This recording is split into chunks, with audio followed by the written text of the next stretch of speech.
സുഹൃത്തുക്കളെ, നമ്മളെല്ലാവരും ഫേസ്ബുക്കിലൂടെയും മാധ്യമങ്ങളിലൂടെയൊക്കെ കണ്ടു പാലിയേക്കര ടോൾ പ്ലാസ തൽക്കാലത്തേക്ക് ഒന്ന് നിർത്തിവെക്കാൻ കളക്ടർ ഓർഡർ ഇട്ടു. ഇന്ന് ഞാൻ ഇതുവഴി വരികയുണ്ടായി. രാവിലെ വന്നപ്പോൾ പാലിയേക്കര ടോൾ പ്ലാസയിൽ പൈസയൊന്നും വാങ്ങാതെ ഓപ്പണായി കിടക്കുകയായിരുന്നു. വലിയ സന്തോഷം തോന്നി. കാരണം നമ്മുടെ എറണാകുളത്ത് നിന്ന് ഈ പാലിയേക്കര വരെ എത്താനായിട്ട് നല്ലൊരു സമയം എടുക്കുന്നുണ്ട്. കാരണം ഇവിടെ റോഡൊക്കെ പണി നടക്കുന്നത് കൊണ്ടിട്ട് മൊത്തം ബ്ലോക്കാണ്. ഈ ബ്ലോക്കൊക്കെ ഞെരുങ്ങി വന്നാണ് ഈ പാലിയേക്കരയിലെ ബ്ലോക്കും കൂടി കടന്നാണ് നമ്മൾ സ്ഥലത്തെത്തുന്നത്.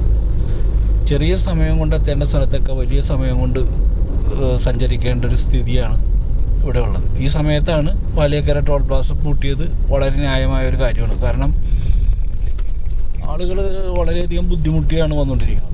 അപ്പോൾ അതിൻ്റെ ഇടയിൽ ടോൾ പ്ലാസ പിരിക്കുക എന്ന് പറയുന്നത് ഒരു പണി തീരാത്ത റോഡിൻ്റെ അതിലൂടെ സഞ്ചരിച്ച് പണം കൊടുക്കുക.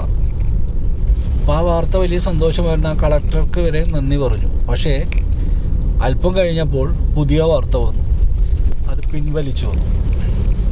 അപ്പോൾ സത്യത്തിൽ കളക്ടറുടെ വാക്കിന് പോലും വിലയില്ലാത്ത ഒരു കേരളമാണിത്. അപ്പോൾ ആരാണ് ഇതിനൊക്കെ മുൻകൈയെടുത്ത് ഈ തീരുമാനം മാറ്റിച്ചത്?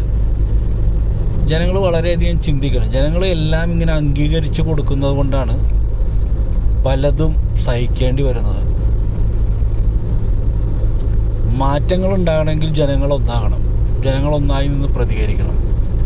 ഇല്ലെങ്കിൽ ഒരടിമയെ പോലെ എന്നും പലതും അനുഭവിക്കേണ്ടതായിട്ട് വരും.